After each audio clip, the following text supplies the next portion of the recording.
आगे के लेक्चर में हमने एयर कंडीशनिंग का काम क्या है और उसके टाइप देखे हैं। एक बार रिपीट करता हूँ। एयर कंडीशनिंग मतलब हमारे घर में जो एसी है उसको हम एयर कंडीशनिंग बोलते हैं। एसी एयर कंडीशनिंग जो है वर्क कैसे करता है, आपको पता हो तो एक कूलर भी आता है। कूलर की सिस्टम क्या है कि मोटर होती है, मोटर जो कूलर के अंदर जो पानी होता है उसको पंप करके एक स्प्रेयर में डालता है। स्प्रेयर का काम क्या है, स्प्रे करेगा। और उसके पीछे एक फैन दिया होगा, तो फैन क्या करेगा, पूरे हमारे रूम में जो वाटर पार्टिकल है उसको जाने देगा। तो उसके हिसाब से क्या होगा, उससे क्या होगा कि हमारे रूम की जो ह्यूमिडिटी है उसमें फ्लक्चुएट होगा। रेडी। और जो हमारा जो बॉडी है उसके अंदर क्या होगा कि जो वाटर पार्टिकल है वो आएंगे, उसके हिसाब से हमको क्या हो रहा है कि जो भी गर्मी लगती है वो नहीं लगेगी। और अराउंड हमारा जो बॉडी टेम्परेचर, जितने भी ह्यूमन बॉडीज़ है उसके अंदर अराउंड 23 अंश सेल्सियस तक कंफर्ट टेम्परेचर होता है, उसके अराउंड ला के रख देगा। बराबर। तो ये सिंपल मैकेनिज्म किस में यूज़ होती है, कूलर। अब कूलर की परेशानी क्या है कि वाटर पार्टिकल आते हैं तो उसके हिसाब से क्या होता है, कफ होता है, फीवर होता है, उसके हिसाब से होता है। और हम हमारा जो फेस हम इसे टच करेंगे तो क्या होगा, उसके अंदर वेट पार्टिकल रहेगा, वेट एंड ड्राई। अगर समर है विंटर है उसके हिसाब से डिफरेंस रहेगा। अगर समर है तो आपको क्या रहेगा, वेट रहेगा। अगर विंटर है, विंटर में मोस्टली हम यूज़ नहीं करते तो ड्राई रहेगा। रेडी। इसके अंदर इक्विपमेंट कितने आते थे वो भी हमने बात की। ये जो फिगर है वो क्या है, simple air conditioning working figure है जो हमने बात की। बराबर। अब हमको क्या करना है कि जितने भी एयर कंडीशनिंग है उसके टाइप होते हैं। पर्पज़ के टाइप से देखें तो comfort air conditioning and industrial है। सीजन वाइज देखें तो winter, summer, year around. Ready. Arrangement के हिसाब से देखें तो यूनिटरी, सेंट्रल एयर कंडीशनिंग, ये हम बात करते हैं। रेडी। एसी का यूज़ कहाँ पर होता है वो तो हम सभी को पता है कि हॉस्पिटल है या हमारा घर है, रेस्टोरेंट है, सभी जगह पे एसी का यूज़ होता है, एयर कंडीशनिंग का यूज़ होता है। रेडी। और कंफर्ट एयर कंडीशनिंग जो मैंने बात की वो अराउंड कितने 20 to 23 अंश सेल्सियस तक रहता है। और उसकी जो रिलेटिव ह्यूमिडिटी रहती है वो कितनी रहती है, 50%। कंफर्ट एयर कंडीशनिंग के लिए, हमारे ह्यूमन बॉडी के लिए। रेडी। अब हम बात करते हैं winter air conditioning system. Winter है तो विंटर में क्या आएगा, याद रखना, ह्यूमिडिफायर।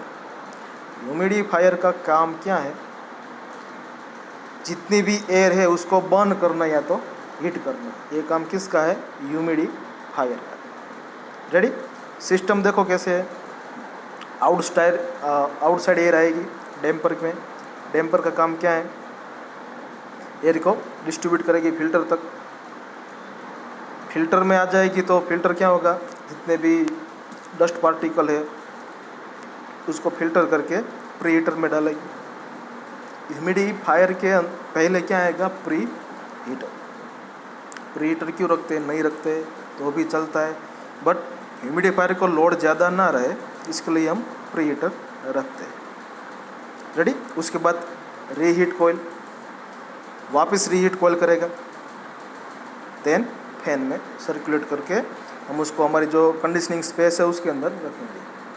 उसके बाद वापस जो एयर है यूज़ होके रीसर्कुलेट एयर होके वापस डैम्पर से जो एयर आती है और रूम की एयर दोनों मिक्सअप होके वापस सेम प्रोसेस रहेगी।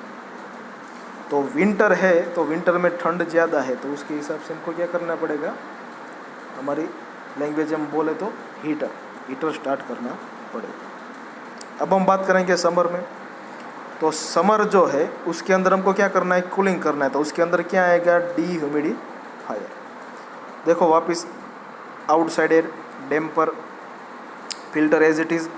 इसमें हम क्या करते थे, प्री हीटर, रीहीटर। इसके अंदर क्या करना है, कूलिंग कोयल, बराबर। बाद में कूलिंग होगी, इन केस ज़्यादा कूलिंग हो रही है तो हीटिंग कोयल भी आएगी, उसके हिसाब से सर्कुलेट होगा। रेडी। अब ये बात की हमने समर में और विंटर में।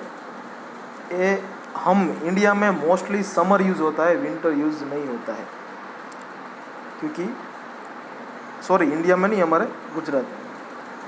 हम जो ऊपर के जो हमारे देश है और ऊपर के जो हमारे जितने भी स्टेट है, जैसे हिमालय में बात करें तो उसके अंदर विंटर भी रखना पड़ेगा, बराबर। तो ईयर अराउंड में क्या होएगा, ईयर अराउंड दोनों सीज़न में चले, ऐसा हमारे गुजरात में नहीं होता। बाहर के जो स्टेट है उसके अंदर होता है, कंट्रीज़ है उसके अंदर भी होता है। कूलिंग कोयल और हीटिंग कोयल दोनों रखी जाती है।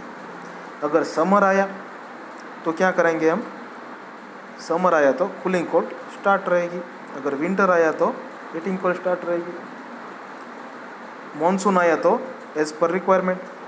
रेडी। तो ये काम क्या है, ईयर अराउंड एसी का है।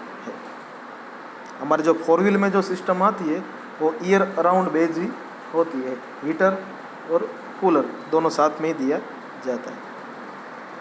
अरेंजमेंट की बात करें तो हम यूनिटरी एयर कंडीशनिंग है, तो यूनिटरी एयर कंडीशनिंग जो है हमारे जो विंडोज़ होती है उसके अंदर हम रखते हैं, वो एक टाइप का कूलर टाइप ही होगा, बराबर। उसको हम विंडो यूनिट भी बोल सकते हैं। और दूसरा जो होता है वर्टिकल पैक एयर यूनिट भी आता है, बराबर। उसका हम देखें तो अराउंड जो विंडो एयर होता है 1 टन to 3 टन ही रहता है, और वर्टिकल जो होता है 5 to 20 TR, 5 से 20 टन तक रहता है। जैसे सेंट्रल एयर कंडीशनिंग है तो भी 25 तक तो रहता ही है। जितने भी इंडस्ट्रियल एरियाज है सभी में सेंट्रल यूज़ होता है मोस्टली, बराबर। और एक चीज़ याद रखना, ITI के क्वेश्चन पेपर में भी ये पूछा गया है कि सेंट्रल एयर कंडीशनर का एयर फ्लो कितना रहता है, 300 metre cube per minute. Ready. और एप्लीकेशन है तो एप्लीकेशन तो हम सभी को पता ही है कि कार है, ट्रेन है, जितने भी व्हीकल है उन सभी में कॉमर्शियल यूज़ होगा, डोमेस्टिकली यूज़ होगा, सभी में यूज़ होता है, बराबर। तो ये हमने बात की एसी एयर कंडीशनिंग और जितने भी हमारे कूलर है, बराबर। हमारे घर में जो एसी फिट होता है उसको हम बोलते हैं split air conditioning system. Ready.